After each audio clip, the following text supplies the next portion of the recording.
কেউ জীবিত রয়েছেন অথচ ভোটার তালিকায় কিন্তু তার নাম নেই, আবার কেউ বেশ কয়েক বছর আগে মৃত, একেবারে ডেথ সার্টিফিকেট রয়েছে কিন্তু তা সত্ত্বেও ভোটার তালিকায় নাম একেবারে জলজল করছে।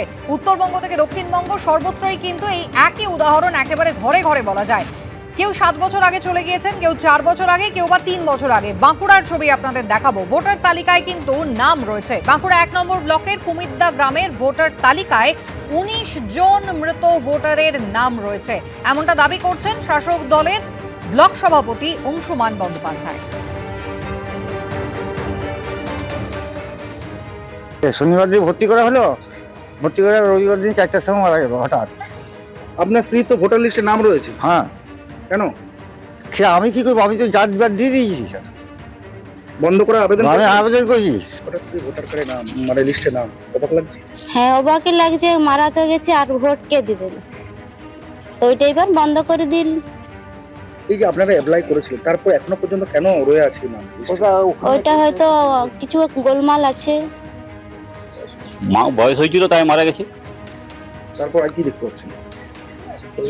আই ভোটার লিস্টে নাম আছে তাই দেখতে পাচ্ছি। কিভাবে বুঝলেন? এই তৃণমূল কংগ্রেস লোকরা আইছিল তাই দেখতে পাচ্ছি। আপনারা কি আবেদন করেছেন লিস্ট? হ্যাঁ, আবেদন অবশ্যই করা হয়েছিল। আধার কার্ড? হ্যাঁ, সবগুলো বাকিগুলো ক্যান্সেল হয়ে গেছে। আমরা অ্যাপ্লাই করেছি, ক্যান্সেল হয়নি। পূর্ণেন্দু সিংহ আমাদের প্রতিনিধি রয়েছেন টেলিফোন লাইনে। পূর্ণেন্দু, নির্বাচন কমিশনকে কি জানানো হয়েছিল তারপরও তালিকায় এখনো নাম রয়েছে? একেবারে তোমাকে প্রথমে বলে রাখি যে বাঁকুড়ার 1 নম্বর ব্লকের কুমিদ্দা 273 নম্বর বুথ এটা। এখানে ব্লক সভাপতির নিজের বাড়ি, কিন্তু রাজ্যের নির্দেশে যখন জেলা নেতৃত্ব এবং ব্লক নেতৃত্বরা প্রতিটা বুথে বুথে এবং বাড়িতে বাড়িতে গিয়ে ভোটার লিস্ট নিয়ে যখন তদন্ত শুরু করেছে, সেখানেই দেখা যাচ্ছে যে এই 273 নম্বর বুথে যেটা তৃণমূলের দাবি করছে প্রায় 19 জনের মতো মৃত ব্যক্তি। কেউ মারা গেছে 7 বছর আগে, কেউ বা 4 বছর আগে, বা কেউ 3 বছর আগে। এই যে যারা মারা গেছে, পরিবারের তরফ থেকে যেটা জানানো হচ্ছে যে মৃত্যুর পরে তারা বিভিন্ন দপ্তরে, যেমন একদিকে রেশনের দপ্তর রয়েছে এবং ভোটার লিস্টে, সেই সব জায়গায় তারা লিখিতভাবে জানিয়েছে পরিবারের তরফ থেকে, যেটা তারা দাবি করছে যে ভোটার লিস্ট থেকে তাদের নাম বাদ দিয়ে দেওয়ার জন্য।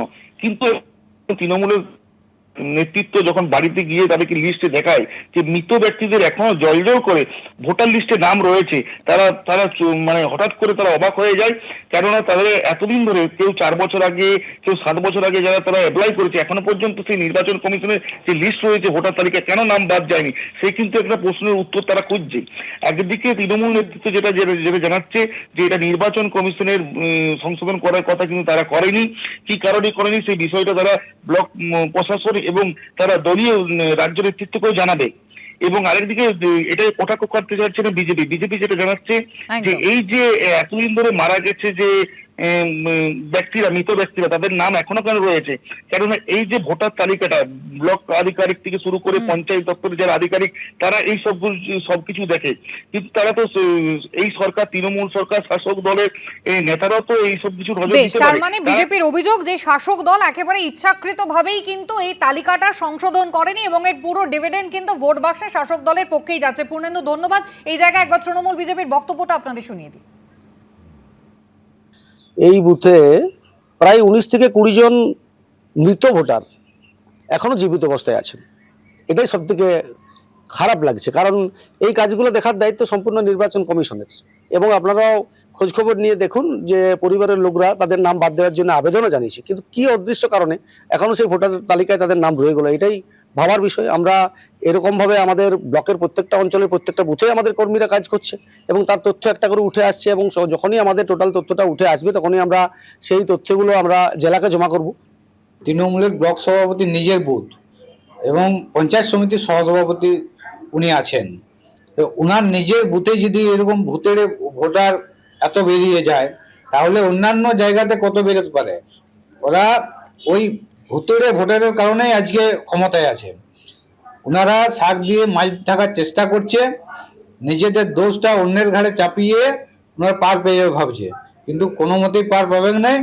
আমরা এর বিরুদ্ধে আন্দোলনে নামবো এবং এই যত ভূতুড়ে ভোটার আছে সব জায়গায় নামগুলো কাটার ব্যবস্থা করাবো।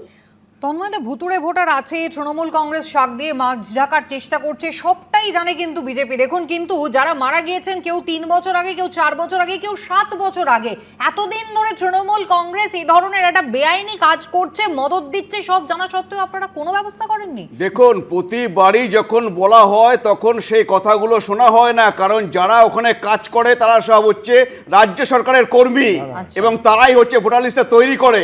আজকে আমরা যেটা বলেছি যে 17 লক্ষের বেশি, আজকে দেখুন তৃণমূলের নেত্রী বামেদের সময় যে কথাগুলো বলতেন সেই কথাগুলো এখন এখানেও বলছে। উনি বলতেন যে এরকম ভোটার আছে, বাংলাদেশে ভোট দেয়, পশ্চিমবঙ্গ ভোট দেয়, সেরকম ভোটার খুঁজে পাওয়া গিয়েছে। অনেক ভোটার আছে 2 জায়গায় ভোট দেয়, সেরকম ভোটার খুঁজে পাওয়া গিয়েছে। মৃত ব্যক্তির ভোট রয়েছে। তাহলে আমরা যেটা বলে আসছি যে এই যে তৃণমূল যে বেশি ভোটটা পেয়ে ক্ষমতায় আছে, সেই ভোটটা এই ভুয়ো ভোটার, বাংলাদেশিদের ভোট, রোহিঙ্গাদের ভোট, এই সমস্ত ভোট লোকসভা নির্বাচন হয়ে গেল, তার আগে বিধানসভা হয়েছে, পুরসভা হয়েছে, এতগুলো নির্বাচন হচ্ছে, আপনারা তো একবারও বলেননি। ঠিক 2026-এর আগে হঠাৎ করে কি মনে হলো? দেখুন, প্রতিটা ক্ষেত্রে আপনি যদি ব্লক লেভেলে গিয়ে দেখেন, বিএলআরওকে আমাদের ওখানে হচ্ছে ব্লকের হচ্ছে যারা কমিটি আছে তারা গিয়ে বলে আসে, তারা সেগুলো দেখিয়ে আসে, কিন্তু হচ্ছে নামগুলোকে বাতিল করার দায়িত্ব হচ্ছে এই নির্বাচন কমিশন, যেটা হচ্ছে হয় সরকারি কর্মীরা, তারা সেটা করে না। মঙ্গলবার দিন তো যাবেন জাতীয় নির্বাচন কমিশনে, তাহলে এতদিন পর্যন্ত যাননি কেন ভাস্কর বাবু? প্রথমে এই সমস্যাটার কর্মচারীদের একাংশের উপর কিন্তু খোদ মুখ্যমন্ত্রীরও ভরসা নেই। বলুন, এই সমস্যাটার যে হুইসেল ব্লোয়ার, তার নাম মমতা বন্দ্যোপাধ্যায়। তিনি প্রথম এই সমস্যাটা তুললেন এবং দীর্ঘদিন ধরে এই কথাটা বলে আসছেন যে ভোটার লিস্টটা ঠিকঠাক করা হোক, এবং তার এই কমপ্লেন্টটা যে সঠিক ছিল বলে ইলেকশন কমিশন এই ব্যর্থতা মেনে নিয়েছে। ইলেকশন কমিশন এই ব্যর্থতা মেনে নিয়েছে।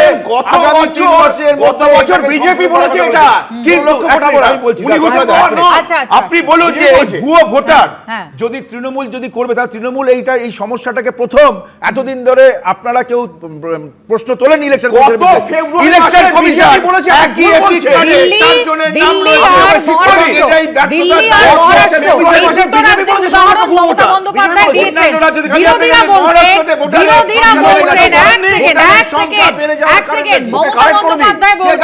দিল্লির ক্ষেত্রে আর মহারাষ্ট্রের ক্ষেত্রে ভুয়ো ভোটার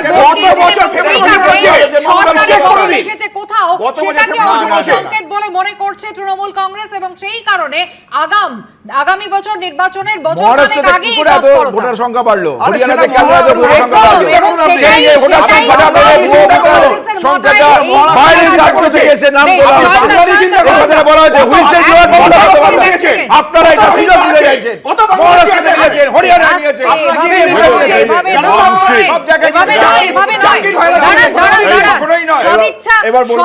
সদিচ্ছা কি আদৌ বিজেপিরও ছিল বা তৃণমূল কংগ্রেসেরও সমানভাবে রয়েছে?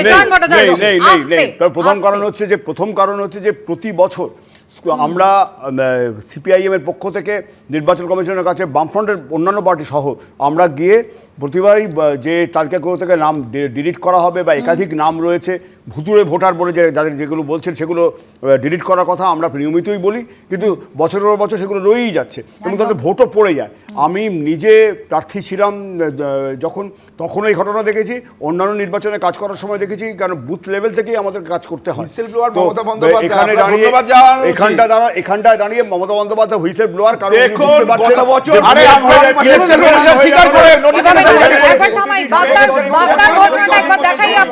এদেশে থাকেন কিন্তু ভারতের পাশাপাশি বাংলাদেশেরও ভোটার তালিকায় নাম রয়েছে, এমন ঘটনা এবার সামনে আসছে। উত্তর 24 পরগনার বাগদা এবং পূর্ব বর্ধমানের পূর্বস্থলীতে এই চাঞ্চল্যকর অভিযোগ উঠছে। বাগদার শহীদুল এবং পূর্বস্থলীর ভৃগুরামকে নিয়ে আপাতত এলাকা সরগরম। উত্তর 24 পরগনার বিজেপি নেতৃত্ব দাবি করছে বাগদায় তারা এমন তৃণমূল কর্মীর সন্ধান পেয়েছেন যার ভারত আর বাংলাদেশ দুদেশের ভোটার তালিকাতেই নাম রয়েছে। বিজেপি সূত্রে দাবি এলাকায় সক্রিয় তৃণমূল কর্মী তিনি, যদিও শহীদুল কিন্তু অভিযোগ অস্বীকার করেছেন।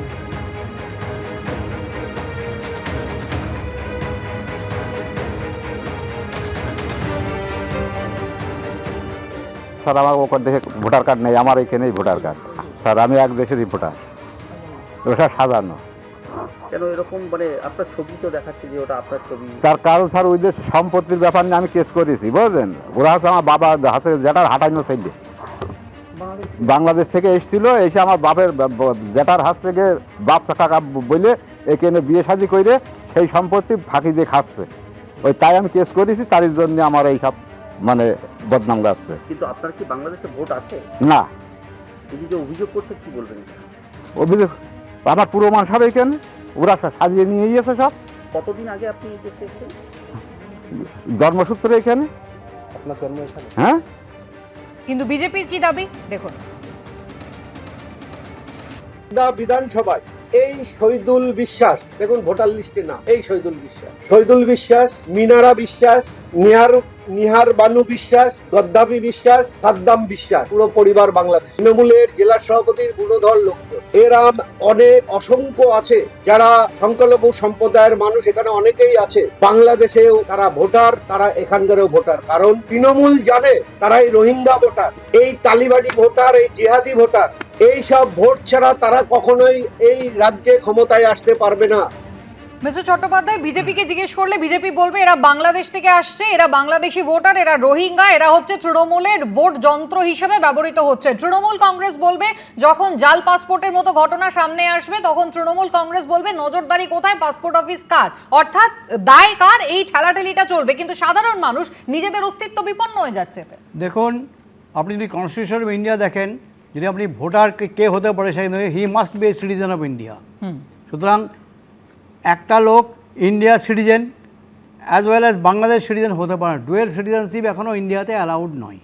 সুতরাং এই যে কেসগুলো হচ্ছে এগুলো পিকুলিয়ার কেস, এবং এই কেসগুলোকে ইমিডিয়েটলি খুব স্ট্রং আর্ম ডিল করা উচিত। কি ভূতগুলোকে ইচ্ছে করে বাঁচিয়ে রাখে সমস্ত নিশ্চয়ই রাজনৈতিক দল? এর পিছনে কোনো না কোনো রাজনৈতিক দল ওদের নাম রাখে এবং অন্য রাজনৈতিক দল প্রোটেস্ট করে, কিন্তু ইলেকশন কমিশন হচ্ছে হায়েস্ট অথরিটি।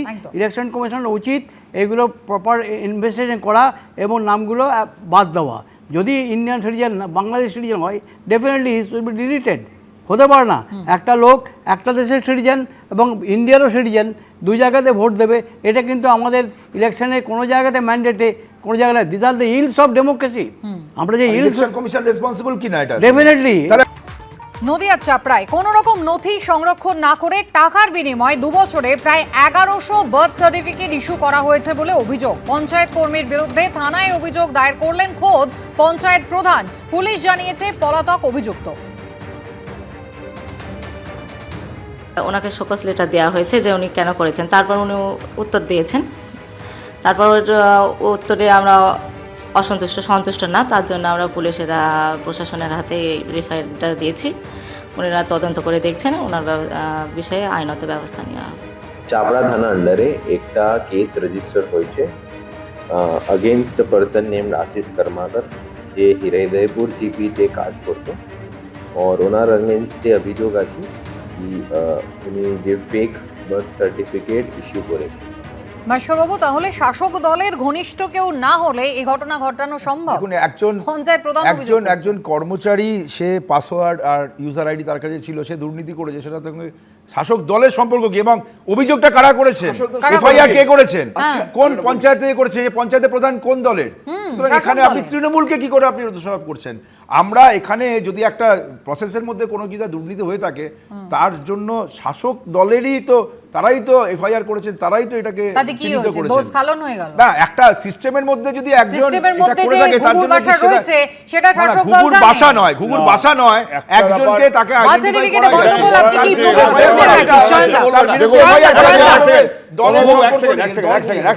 দীর্ঘদিন ধরে পুরো প্রতিনিধি ছিলেন, দীর্ঘদিন ধরে চয়নদা পুরো প্রতিনিধি ছিলেন, বার্থ সার্টিফিকেট একেবারে শাসক দলের যোগাযোগ না থাকলে এই জিনিস হতে পারে।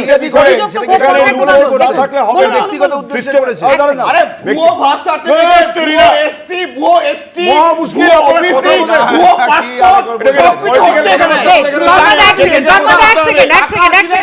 চয়নদা শুনেন, বিষয়টা হচ্ছে যে কোনো এমবিবিএস ডাক্তারের সার্টিফিকেট ছাড়া, এমবিবিএস ডাক্তারের সার্টিফিকেট ছাড়া এই বার্থ সার্টিফিকেট বেরোবার কথা নয়। যদি বাড়িতেও সন্তান প্রসব হয়ে থাকে সেক্ষেত্রে এটা করতে গেলে তো তার জালিয়াতি করেছে, জালিয়াতি যদি করে থাকে শাসক দলের নাম জড়ায়, তাহলে সাধারণ মানুষ কার কাছে যাবেন? একেবারে সুরাহা করছে। আলোচনা সভা শেষ, সকলকে ধন্যবাদ। বিরতির পর ফিরছি, সঙ্গে থাকবেন।